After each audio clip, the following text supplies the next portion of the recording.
Hello guys and welcome to another video of Leo Career friends. आज हम लोग discuss करने वाले हैं about the annual income that has been increased in the 2019-20 RBI report. तो इसके बारे में डिस्कस करने वाले हैं, so let's get started. On August 25, 2020 the Reserve Bank of India ने एक रिपोर्ट जारी करी है जहां पर एनुअल रिपोर्ट के अंदर 19-20 के अंदर ये अनुमान किया जा रहा है कि जो टोटल इनकम है वो 19-20 फिजिकल ईयर के अंदर 28.97% इंक्रीज़ करी गई है। तो ये इसके क्या इम्पैक्ट है इकोनॉमी के अंदर, क्या इसके फ्यूचर एस्पेक्ट्स हो सकते हैं, और कोविड के दौरान ऐसी रिपोर्ट आने का अंदेशा क्या मतलब निकालता है, इसको अगले पॉइंट्स में डिस्कस करते हैं। अब इससे जुड़ी कुछ इंपॉर्टेंट हाइलाइट्स हम आपको बता देते हैं। That is the balance sheet size of reserve bank increase by 13.42%। Balance sheet की जो साइज है, रिजर्व बैंक ने जो आंकड़ा जारी किया है रिसेंट टाइम्स के अंदर, उसमें बैलेंस शीट की जो साइज़ है वो 13.42% की ग्रोथ रेट दिखा रही है।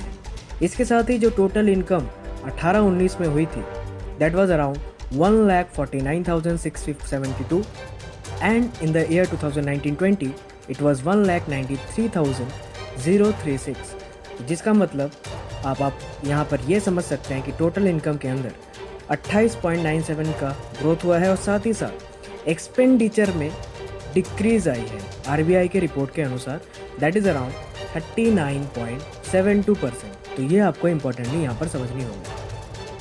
अगली इंपॉर्टेंट चीज़ जो इस रिपोर्ट के अंदर है that is the interest income, यानी जो इंटरेस्ट कलेक्ट करती है income of the bank increased by 44.62%, यानी कि ब्याज दर के अंदर बहुत बड़ी ग्रोथ आई है और 44.62% की इंक्रीज़ हुई है। साथ ही साथ आरबीआई जो गवर्नमेंट सिक्योरिटीज़ होल्ड करती है उसको भी उसमें भी ग्रोथ देखने को मिला है, दैट इज़ अराउंड 57.19%। और साथ ही साथ आपको एक और बात समझनी होगी कि the value of bank fraud cases has increase 74%, यानी कि बैंक फ्रॉड केसेस की संख्या बढ़ रही है। और आपको यहाँ पर एक चीज़ बहुत ही इंपॉर्टेंटली समझनी होगी कि 74% तक बढ़ी है। और the number of bank fraudulent cases increase to 6,800 in 2019 as compare to 5,900 in 2018, यानी कि बैंक के मामले में जो धोखाधड़ी के केसेस हैं वो 2018 में 5900 थी, और अभी 2019 में जो रिपोर्ट आई है, 19-20 की जो रिपोर्ट आई है, तो ये आया है 6800। तो ये आपको इम्पोर्टेंटली यहाँ पर समझनी होगी। इसके साथ ही मैं आपको एक बहुत ही इम्पॉर्टेंट चीज़ बताना चाहूँगा कि इसके क्या मायने इम्पैक्ट फ्यूचर में क्या हो सकता है, लेकिन उसके पहले डिस्कस कर लेते हैं कि ग्रॉस नॉन परफॉर्मिंग रेशियो जो हर गवर्नमेंट की इकोनॉमी रिवाइवल के दौरान देखी जाती है कि उसका जीपीआर एनपीआर कितना है, तो ये यहाँ पर डिस्कस कर लेते हैं कि ये आरबीआई कितना होल्ड करती है। तो जो ग्रॉस नॉन परफॉर्मिंग रेशियो है वो बैंकिंग सिस्टम की काफ़ी डिक्लाइन करी है और 9.1% आई है 11.2 से, जो कि मार्च 2019 का डेटा था। तो ये काफ़ी अच्छी बात है क्योंकि एनपीआर का घटना अल्टीमेटली आपकी क्रेडिबिलिटी को बढ़ाता है। साथ ही साथ एक और चीज़ यहाँ पर शेयर करना इंपॉर्टेंट है, that is the currency in circulation has showed 17%, यानी कि सर्कुलेशन के अंदर जो मनी करेंसी की सर्कुलेशन होती है that has been showed to 17%, और ये 21.110 ट्रिलियन रही 19-20 फिजिकल ईयर के दौरान। अब हम बात करते हैं कि आरबीआई ने कितने गोल्ड रिजर्व्स रखे हैं। अगर मैं जून 2019 तक की बात करूं तो आरबीआई ने 618.16 मैट्रिक टन का गोल्ड रिजर्व में रखा था, और अगर आप इसको कंपेयर करेंगे टू जून 2018 तो 566.23 टन्स मैट्रिक टन्स ये जून 2018 तक था। अब हम लोग कंटीजेंसी फंड्स के बारे में डिस्कस कर लेते हैं जो आपके एग्जामिनेशन पॉइंट ऑफ व्यू के लिए काफ़ी इंपॉर्टेंट हो सकते हैं। अब ये जो कंटीजेंसी फंड्स है आरबीआई की, ये रिड्यूस करी है काफ़ी ज़्यादा और 1.96 लाख करोड़ हो चुकी है, जो कि 18-19 के अंदर 2.32 लाख करोड़ थे। इसका मेन रीज़न ये है कि आरबीआई ने अपने रिजर्व्स को कैलकुलेट करने के लिए कुछ नॉर्म्स जारी किए थे जिसमें काफ़ी चेंज आया था, और ये जो रिकमेंडेशंस करे गए थे it was been done by Bimal Jalan committee, जो कि एक इकोनॉमिक कैपिटल फ्रेमवर्क कमेटी है जो कि सेट करी गई थी फॉर्मर जो आरबीआई गवर्नर थे विमल जलान द्वारा, उनके द्वारा ये रिकमेंडेशंस आई थी और इसी के कारण ये सबसे बड़ा रीज़न माना जा रहा है इन कंटीजेंसी फंड्स का रिडक्शन के लिए। इसके साथ ही ये जो कंटीजेंसी फंड्स है, ये फंड्स ऑफ इमरजेंसी भी कहे जा सकते हैं। तो ये जो इस्टेब्लिश करी गई थी, ये आर्टिकल 267 के तहत इंडिया में इस्टेब्लिश करी गई थी। और इसकी जो रेजमेंट है, सबसे बड़ा ग्रोथ जो हुआ था वो 2005 में हुआ था, जहाँ पर 500 करोड़ हो गए थे 50 करोड़ से कंटीजेंसी फंड्स।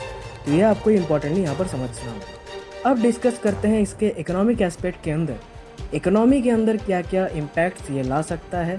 और ये जो आरबीआई की रिपोर्ट आई है, ये आने वाले टाइम में कोविड से रिलेटेबल किस तरीके से हो सकती है या फ्यूचर में इसके क्या मायने हैं, इसको डिस्कस करेंगे। मेजरली अगर आप इस आरबीआई रिपोर्ट को देखें, तो जहाँ तक आप इसको देखेंगे तो आपको एक चीज़ बहुत ही ज़्यादा समझ में आएगी कि टोटल इनकम जो है वो इंक्रीज़ करी है। बट आरबीआई रिपोर्ट के अनुसार अगर हम इसका टोटल एस्टिमेशन करें तो आपको सिंपल एक चीज़ बहुत ही ज़्यादा समझने की ज़रूरत है कि आरबीआई रिपोर्ट जो जारी कर दी गई है रिसेंट टाइम्स में अंदर, ये इम्पैक्ट इस तरीके से कर रही है कि कंज्यूमर रिजम्पशन या फिर कंज्यूमर रिजर्व जो है, जो कंज्यूमर बेस है, वो काफ़ी डाउन चल रहा है मार्केट के अंदर। अभी अगर तुरंत मार्केट में पैसा नहीं छोड़ा गया, इकोनॉमिक एक्टिविटीज़ को फिर से नहीं छोड़ा गया, तो ये जो आंकड़ा आप देख रहे हैं, खासकर एनपीआर घटने का या फिर मनी सर्कुलेशन की करेंसीज का घटने का, साथ ही साथ जो रिडक्शंस आया है कंटीजेंसी फंड्स में, ये बहुत ही बड़ा आ सकता है। और आने वाले टाइम में इकोनॉमिक एक्टिविटीज़ अगर रिवाइव नहीं होती तो आरबीआई की रिपोर्ट के अनुसार रिजर्व्स बहुत ज़्यादा यूज़ होंगे आरबीआई के, जो कि एक बेहतर बात नहीं होगी किसी भी इकोनॉमी के लिए। क्योंकि आप इस तरीके से इस बात को समझिए कि इमरजेंसी फंड्स का यूज़ कब होता है, जब किसी भी इकोनॉमी के अंदर क्राइसिस की सिचुएशन होती है। तो अगर इमरजेंसी फंड्स रिड्यूस हो रहे हैं तो इसका मतलब ये है कि हमने जितना इमरजेंसी फ़ंड बना के रखा था, वहाँ से जितने इमरजेंसी फंड्स रिड्यूस हो रहे हैं तो उसको हम यूज़ कर रहे हैं। तो इसका मतलब इकोनॉमी की हालत अच्छी नहीं है। इसके साथ जो दूसरी चीज़ आपको समझनी बहुत ही ज़्यादा इंपॉर्टेंट है, फ्रॉडलेंट केसेस जो बैंक्स के बढ़ रहे हैं, अल्टीमेटली यहाँ पर बैंक्स को एक बूस्ट चाहिए। और ये जो मॉनेटेरियन लोन के अंदर जो किस्त चुकाने की जो विधि है, इसको जैसे ही बढ़ाया गया तो बैंक्स पे बहुत ज़्यादा प्रेशर आने वाला है आने वाले टाइम में, जैसे ही वो खुलेंगे। और साथ ही साथ अगर बैंक इंटरेस्ट पे कोई लिवरेज नहीं देती, इंटरेस्ट के रेट्स को कम नहीं करती और 3 महीने के बैच को एक ही बार में ले लेगी, तो इससे अल्टीमेटली जो इंटरेस्ट होल्डर है, जो इंटरेस्ट चुकाता है बैंक के, जो ब्याज दर को चुकाता है, उसको बहुत ज़्यादा दिक्कतों का सामना करना पड़ सकता है। क्योंकि 3-4 महीनों के अंदर उसकी खास कोई इनकम नहीं हुई है, इकोनॉमिक एक्टिविटीज़ बंद है, और साथ में अगर वो इंटरेस्ट देगा तो अल्टीमेटली उस पर जो क्रेडिट का जो मार्जिन है वो बहुत ज़्यादा बढ़ जाएगा, जिससे होगा कि अल्टीमेटली वो डेप्ट का शिकार हो जाएगा। और किसी भी इकोनॉमी में अगर वो डेप्ट का शिकार हो रहा है, कोई भी एक कॉमन इंसान जो लाख 1.25 लाख का लोन लेता है, तो उसके ऊपर और ज़्यादा कर्ज बढ़ने की उम्मीद है। और अल्टीमेटली वो फिर मार्केट में कॉन्फिडेंस नहीं दिखाएगा, उसके स्टैंडर्ड ऑफ लिविंग भी घटेगी, वो स्पेंड कम करेगा, और जो भी पैसे उसको इनकम किसी सोर्स से आते भी है उसको वो मार्केट में छोड़ना नहीं वाला, वो खुद पे सेव करने रखने वाला है। तो आपको ये इंपॉर्टेंटली ये बात यहाँ पर समझनी ज़रूरी है। थैंक यू गाइज, आपको ये वीडियो कैसा लगा मुझे कमेंट सेक्शन में बताइएगा। और ऐसे ही रेगुलर अपडेट्स के लिए हमारे चैनल को विजिट करते रहिए। साथ ही साथ इंडियन पॉलिटी, हिस्ट्री और इंडियन ज्योग्राफी के लेक्चर्स को देखने के लिए इस चैनल को विजिट करते रहिए। इसके साथ ही हमने रिसेंटली इंग्लिश स्पीकिंग के लिए BBC कोर्स को लॉन्च किया है, जिसकी प्राइस सिर्फ और सिर्फ 1200 है। तो 3-4 महीनों के अंदर ही आप प्रोफाउंड प्रोफेशनल की तरह इंग्लिश बोल सकेंगे, जहाँ पर आपको BBC सर्टिफिकेशन मिलेगा। साथ ही साथ हमारे जो फैकल्टी है ही के श्रीकांत, जो कि इंडियन क्रिकेट टीम के फॉर्मर कैप्टन हैं। तो एक प्रोफेशनल के द्वारा इंग्लिश सीखने के लिए तुरंत ही इस चैनल को विजिट करिए, साथ ही साथ डिटेल्स भी प्रोवाइड करिए, और आप हमें कॉन्टैक्ट कर सकते हैं @leonite.in। Thank you guys, God bless you, I really appreciate your time.